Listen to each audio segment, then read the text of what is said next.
चलिए जी आगे चलते हैं। Turnover efficiency ratio last ratio में, और ये इंपॉर्टेंट है, शॉर्ट क्वेश्चन अक्सर इसी में से आ रहा होता है। इसको हम देखते हैं टर्नओवर रेशो क्या है या एफिशिएंसी रेशो क्या है। देखिए, टर्नओवर एफिशिएंसी रेशो का मतलब है कि हम अपने बिजनेस को कितना एफिशिएंटली मैनेज कर रहे हैं, स्टॉक्स को ख़रीद के सेल्स में कन्वर्ट करा के पैसे रिकवर कितने टाइम्स में हो रहे हैं, कितने गुना हो रहे हैं, कितने जल्दी हो रहे हैं, ये चीज़ें हमने क्या करनी है, इसमें फाइंड आउट करनी है। जब हम टर्नओवर्स की बात करते हैं तो यहाँ पे 3 अकाउंट्स जो हैं वो बेसिकली आपने बनाना सीख रहे होते हैं। एक होता है आपके पास आपका क्रेडिटर अकाउंट,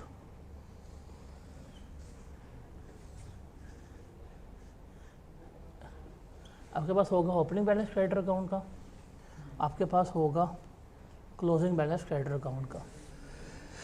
पेपर में जहाँ पे टर्नओवर एफिशिएंसी रेशोज़ वगैरह आती हैं वो हमें डाटा थोड़ा सा इनकम्प्लीट गिवन करता है। हमने कुछ चीज़ें फाइंड आउट करके फिर रेशोज़ जो हैं वो क्या करनी होती हैं, कैलकुलेट करनी होती हैं।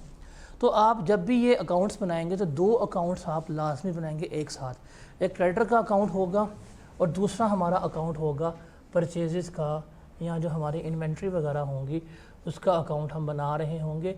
ये 2 अकाउंट आपने क्या करने हैं, पैरेलल बनाने हैं। यहाँ आ जाएगा आपके पास ब्रॉड डाउन, यहाँ आपके पास आ जाएगा क्लोजिंग स्टॉक आ जाएगा। ठीक है, अब इसके साथ वो क्या करेगा, पेपर में वो आपको सेल्स गिवन करता है। क्या गिवन करेगा, आपको सेल्स गिवन करेगा कि जी आपने सेल्स इतनी की हैं, इस सेल से आपने क्या करना होगा, इस सेल से आपने कॉस्ट ऑफ सेल्स जो हैं वो क्या करनी होंगी, फाइंड आउट जो है वो करनी होंगी।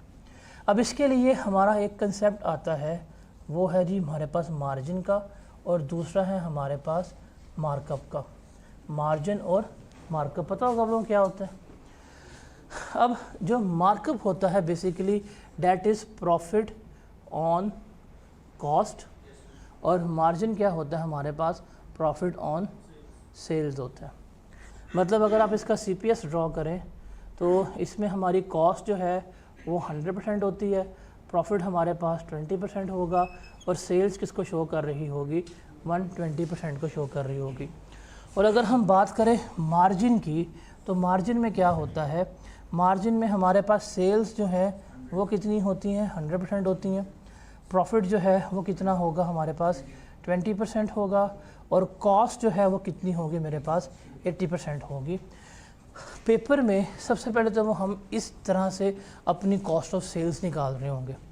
तो जब मेरे पास कॉस्ट ऑफ सेल्स आ जाती है, यहाँ पे मेरी कॉस्ट ऑफ सेल्स कितनी है, उसकी से क्या निकलता है, मेरा परचेजेस की अमाउंट निकल रही होती है। तो सबसे इम्पोर्टेंट क्या होता है हमारे पास कि कॉस्ट ऑफ सेल्स निकालना। जैसे फॉर एग्ज़ाम्पल वो कहते हैं जी आपने सेल्स की हैं 3 लाख रुपए की, ओहो,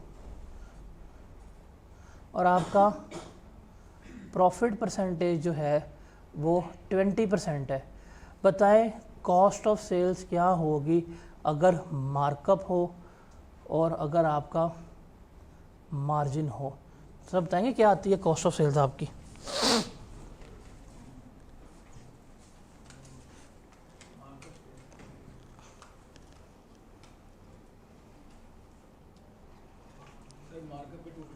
मार्कअप पे और मार्जिन पे कैलकुलेटर निकाल लें आप लोग भी।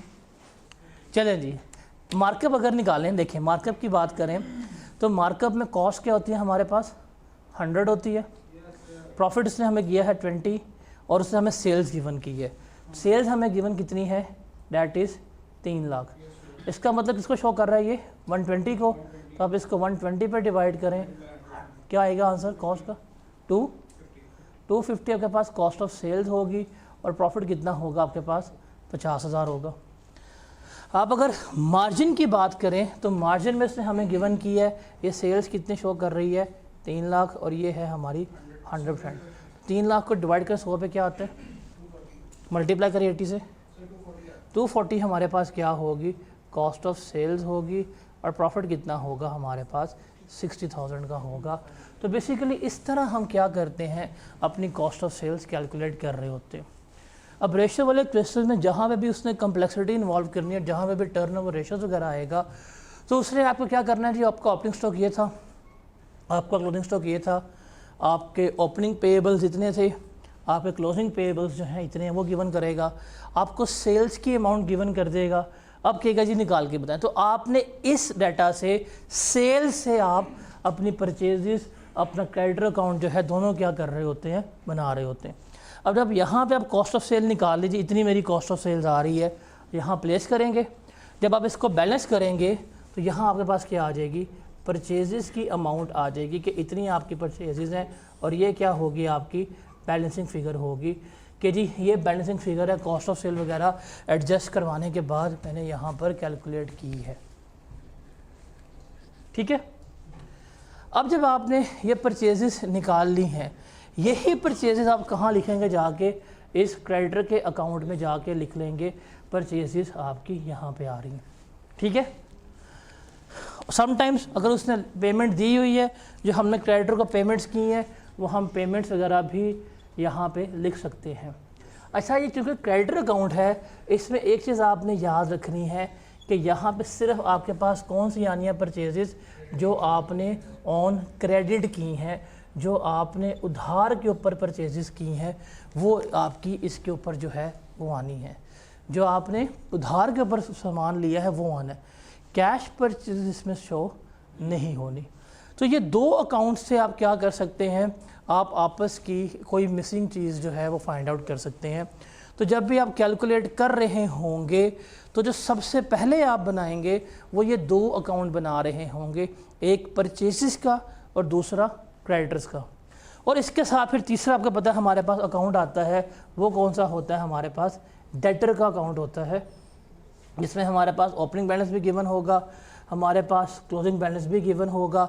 सेल्स उसने हमें जो बताई होंगी वो हम क्या करेंगे, सेल्स यहाँ पे लिख लेंगे, और ये सेल्स कौन सी होंगी, हमारी जो क्रेडिट सेल्स हैं वो हम यहाँ पे क्या कर रहे होंगे, लिख के बैठे होंगे।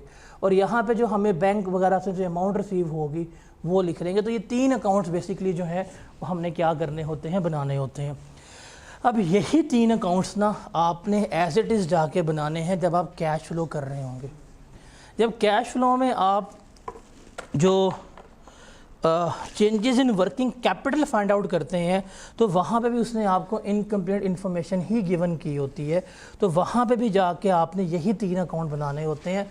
तो रिमेंबर, इन्वेंट्री का अकाउंट और क्रेडिटर का अकाउंट, ये दोनों अकाउंट जो हैं वो क्या बनेंगे, पैरेलली बनेंगे और एक साथ बन रहे होंगे।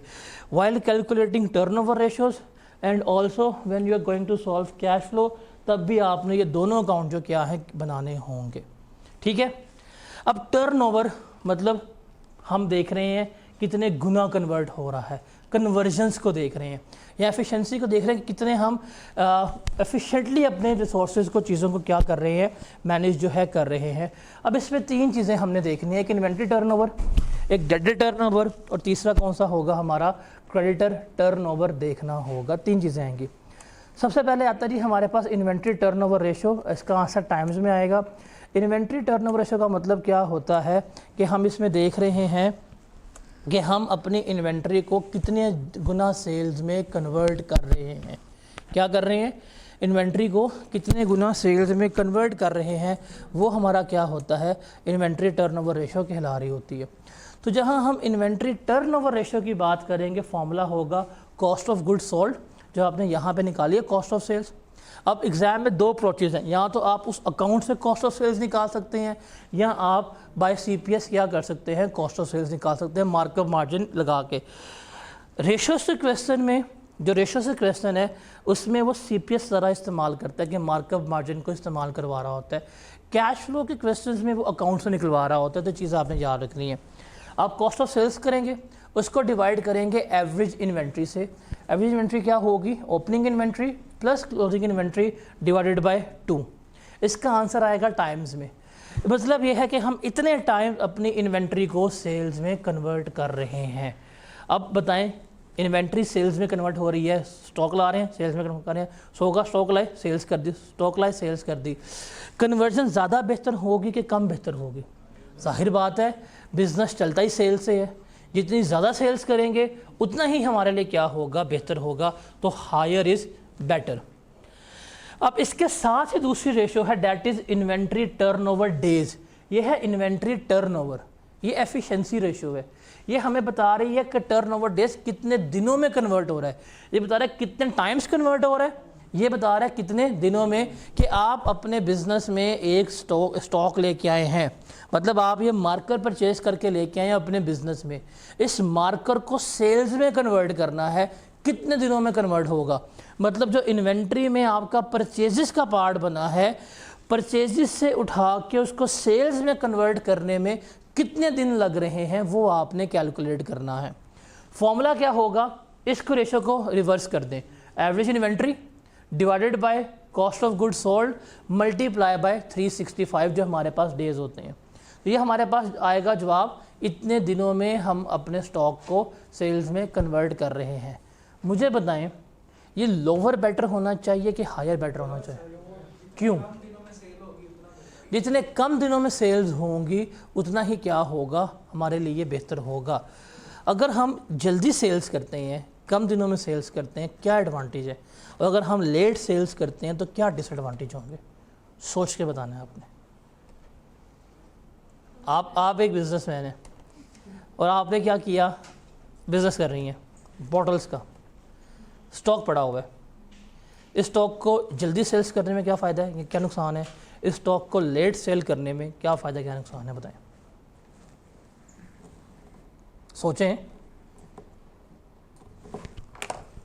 ये थ्योरेटिकल क्वेश्चन है रेशोस का, एमसीक्यूज़ में भी आता है और 4 से 6 नंबर का ये एग्जैक्ट थ्योरेटिकल क्वेश्चन भी आ सकता है, आया भी हुआ है। बताएं क्या फ़ायदा क्या नुकसान है। बहुत अच्छा, वाह। मतलब ज़्यादा देर स्टॉक नहीं हमारे पास वो होगा और वो जल्दी मतलब वो हो जाएगा, ज़्यादा स्टॉक नहीं होगा, मतलब अगर पड़ा रहेगा तो वो ख़राब हो जाएगा। ख़राब हो जाएगा मतलब अगर आप लेट सेल्स कन्वर्ट कर रहे हैं तो इन्वेंट्री ऑब्सलीट हो सकती है, पहला नुकसान। दूसरा क्या है, यही आ रहा था, हाँ जी, कोई नुकसान और हो तो। अब यहाँ पे सवाल पूछेगा, अब बताएं, पहले आपने देखना है कि वो आइटम्स कौन से आपकी पेरिशेबल आइटम्स हैं। अब पेरिशेबल आइटम्स अगर आपको जल्दी नहीं बिक रही, एक्सपायर हो सकती हैं, ख़राब हो सकती हैं, मार्केट ट्रेंड चेंज हो सकता है, सीज़न चेंज हो सकता है, ये है नुकसान। और अगर जल्दी बिक रही हैं तो आप हमेशा स्टॉक आउट रहेंगे, कस्टमर लूज़ कर सकते हैं। एक चीज़ याद रखिएगा, इसके डिमेरिट्स में ना 2 डिमेरिट्स तो कंफर्म आने हैं, स्टॉक आउट, कस्टमर लॉस्ट और गुडविल डैमेज। ये 3 कॉमन आप हर जगह चिपका सकते हैं, चाहे जौन सी मर्जी कंपनी हो, जौन सा मर्जी बिजनेस हो, ये 3 डिमेरिट्स आप हर जगह पे क्या कर सकते हैं, प्लेस कर सकते हैं। क्या कि अगर जल्दी सामान बेच दिया आपने तो स्टॉक आउट तो कंफर्म ही है, पोटेंशियल कस्टमर आपके लॉस्ट होंगे, कंफर्म है। तीसरा बड़ा अच्छा पॉइंट है जो आप ईओक्यू में पढ़ के आएंगे, वहाँ पे एक क्वेश्चन है, आई गेस स्प्रिंग 2020 का सवाल होगा सीएमए का ईओक्यू का, जिसमें पूछा हुआ है, जिसमें यह है कि जो आप बाद में ऑर्डर करेंगे आपकी कॉस्ट ऑफ जो परचेज है वो महंगी हो सकती है, आपकी प्राइसेस भी क्या हो सकती हैं, फ्यूचर में रिवाइज हो सकती हैं। तो ये 4 डिमेरिट्स तो पक्के लिखा लें। मेरिट्स में आप कोई भी एडवांटेज लिख सकते हैं, जल्दी सेल हो जाएगा, कैश आ जाएगा, आपकी गुडविल जनरेट रहेगी, मार्केट में आप मोनोपोली क्रिएट कर सकते हैं, ये सारे इसमें हो सकते हैं। तो जो ये फॉर्मूले से ज़्यादा इसकी डिस्कशन ज़्यादा इंपॉर्टेंट है। जो आप इसको यदि मैं बाय द बुक याद करता हूँ, बुक में दी एक सवाल में ये 3 लिखे हैं, ये 3 नहीं लिखे हुए, तो ये गलत हो जाएगा। आप इसको ओपनली लेके चलें, कंसेप्ट को समझें और सवाल की नोयत देखते हुए।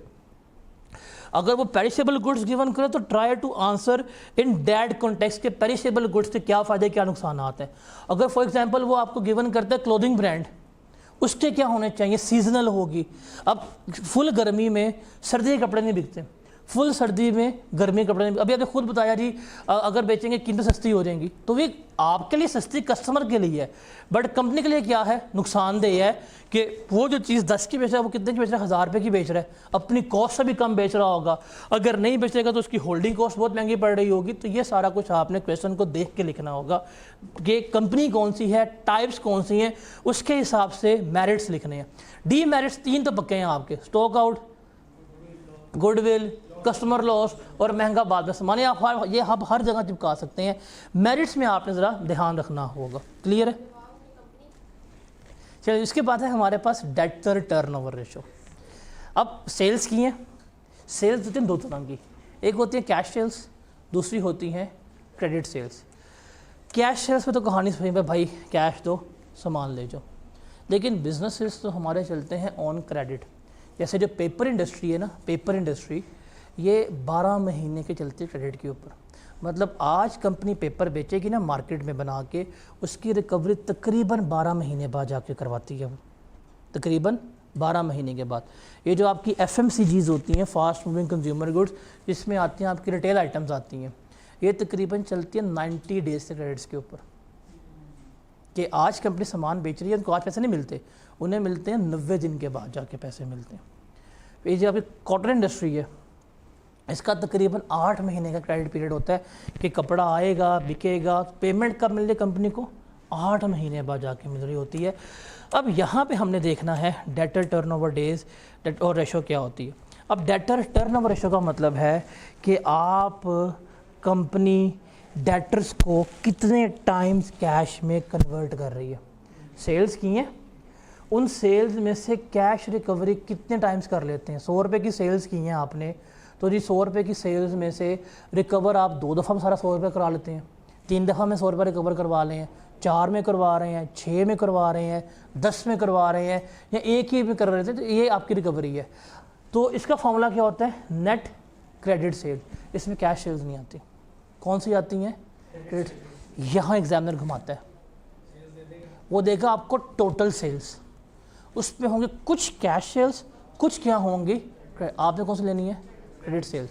डिवाइड करना है आपने एवरेज ट्रेड डेटर से, ओपनिंग डेटर का अकाउंट गिवन होगा, क्लोजिंग गिवन होगा, उसको आप डिवाइड करें, आपके पास जवाब आ जाएगा। अब कन्वर्जन हायर जो है वो क्या होगी, बेटर, कि आप जल्दी क्या कर रहे हैं, डेटर से कैश रिकवर करवा रहे हैं।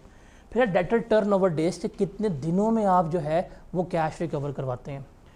इस रेशो को रिवर्स कर लें, average trade debtor divided by net credit sales multiply by 365। Lower the days is better, कि कितने दिनों में आप रिकवरी करवा रहे हैं। अब आप सेल्स करते हैं, कस्टमर को उधार का सामान बेचा, अब कस्टमर को सामान आपने उधार पे बेच दिया है, पैसे उससे लेने हैं, खुद बताएं बिजनेस में बैठे हुए हैं, आपकी ख्वाहिश नहीं होगी कि वो जल्दी से जल्दी कैश रिकवर करवा लें, होगी ना। तो इसमें भी वो पूछता है बताएं जी बेनिफिट्स क्या हैं और नुकसानात क्या हैं जल्दी कैश रिकवर करवाने के। तो जल्दी कैश रिकवर करवाने के बेनिफिट्स क्या होंगे, एक आपको जो लिक्विडिटी क्राइसिस है वो फेस नहीं होगा, ठीक है, आपकी लिक्विडिटी जो है वो बेहतर रहेगी, आपके जो क्विक एसेट्स हैं वो बेहतर रहेंगे, तो बस कैश रेडीली अवेलेबल रहेगा, बिकॉज और इसके अलावा आपको बैड डेट्स का ख़तरा नहीं होगा। ये फ़ायदे हैं। नुकसानात क्या हो सकते हैं कि अगर आप जल्दी रिकवर करवा रहे हैं तो जो आपके कस्टमर्स हैं उनका यकीन नहीं होगा आपके ऊपर, वो आपसे ट्रेड करेंगे, यार जब हम इनसे बात कर रहे हैं कि हम पे कर देंगे, ट्रस्ट इश्यूज इन पे है नहीं हमारे पास, तो ये 2-3 नुकसानात हो सकते हैं। और अगर आपको लेट रिकवरी हो रही है तो फिर क्या नुकसानात हैं, बैड डेट्स हो सकते हैं, आप सेल करके अगला बंदा मर जाए तो क्या हो सकते हैं, बैड डेट हो सकते हैं। उसके अलावा और क्या हो सकते हैं नुकसानात, आपको लिक्विडिटी क्राइसिस जो है वो फेस करना पड़ सकते हैं, ये आपके नुकसानात वगैरह जो हैं वो इसमें कॉमन आ रहे होते हैं। तीसरा इसमें आता है हमारे पास, that is creditor turnover ratio. क्या, क्रेडिटर टर्नओवर रेशो। तीसरा अकाउंट है कि हमने जो उधार पे सामान लिया है हम उनको कितने टाइम्स पे कर रहे हैं। सामान क्या लिया है, उधार पे पेमेंट्स करनी है, वो हमने यहाँ जैसे फॉर्मूला क्या होगा, नेट क्रेडिट परचेजेस। कौन सी परचेजेस आनी है, कैश उसने गिवन की होगी, हम वो बीच में अकाउंट फॉर नहीं करेंगे, डिवाइड करेंगे हम इसको एवरेज ट्रेड क्रेडिटर से। आंसर इसका भी टाइम्स में आएगा, लोअर इज़ बेटर। अब आप खुद सोचें, उधार पे सामान लिया आपने, उसको जल्दी पे करना आपके लिए बेनिफिशियल है कि लेट पे करना बेनिफिशियल है, बताएं। जितना आपको लेट पेमेंट का टाइम मिलेगा उतना फ़ायदा, क्यों, आपके पास रेडीली कैश अवेलेबल होगा, आप उससे स्टॉक परचेज कर सकते हैं, आपको लिक्विडिटी क्राइसिस जो है वो फेस नहीं करने पड़ेंगे। ये बेनिफिट्स जो हैं आपको इसमें आ रहे होते हैं। और 60 डेज आ जाएंगे जिसमें होगा एवरेज क्रेडिटर्स, डिवाइड करेंगे नेट क्रेडिट परचेजेस से, मल्टीप्लाई करेंगे 365 से। ये जितने हायर डेज होंगे उतना क्या होगा हमारे लिए बेहतर होगा।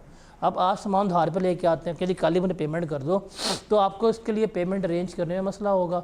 आपने सैलरीज पे करनी होंगी, वेजेस पे करनी होंगी, आपको वर्किंग कैपिटल चाहिए होगा, जो आपके लिए मैनेज करना थोड़ा सा क्या होगा, मुश्किल होगा। अगर लेट पेमेंट करेंगे तो आपका वर्किंग कैपिटल जो है वो क्या रहेगा, बेहतर रहेगा।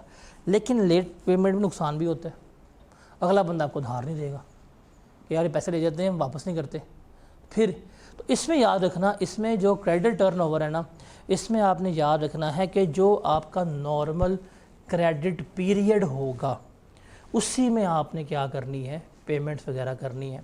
आप एक बंदे सामान लेके आते हैं, वो कहता है जी मेरा बिज़नेस का असूल है कि मुझे 45 दिन में पेमेंट करनी है, तो आप उससे 45 दिन में ही पेमेंट करें।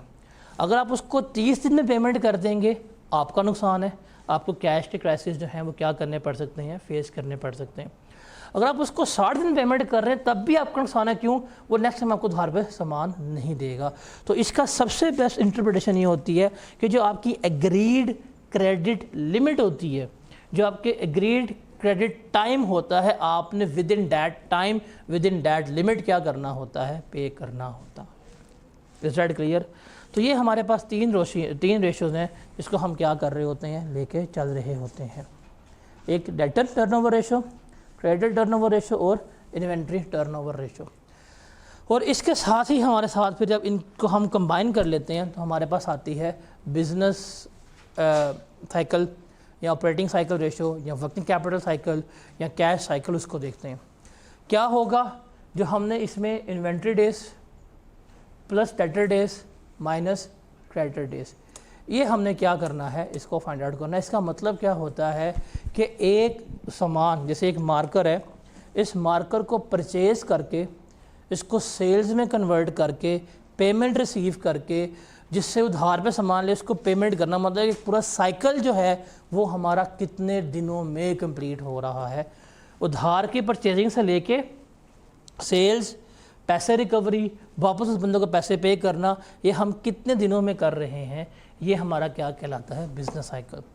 बिज़नेस साइकिल जो आपकी कंपनी की एग्रीड पॉलिसी हो उसके मुताबिक ही होना चाहिए। बेसिकली जितना लोअर हो ना उतना बेहतर है कि आपका अगर 30 दिन है तो 30 दिन में पूरी आपकी एक सेल होती है, आप एक परचेज़ करते हैं मार्कर, 30 दिन में सेल दो के पैसे आ जाते हैं। ज़रा बड़ा साइकिल होगा उतना क्या होगा, आपको क्राइसिस फेस करने पड़ सकते हैं, बैड डेट के और इस सारे क्राइसिस जो हैं आपको फेस करने पड़ सकते हैं।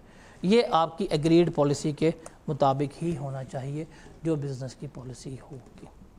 जिस कंपनी का, अब एक सवाल होता है कि आपको 2 कंपनी गिवन कर देगा, कहेगा जी बताएं इस कंपनी का ऑपरेटिंग साइकिल इतने डेज़ का है, इस कंपनी का ऑपरेटिंग साइकिल इतने डेज़ का है, तो ज़्यादा एफिशिएंट कंपनी कौन सी है, जिसका लोअर होगा एफिशिएंट है। क्यों?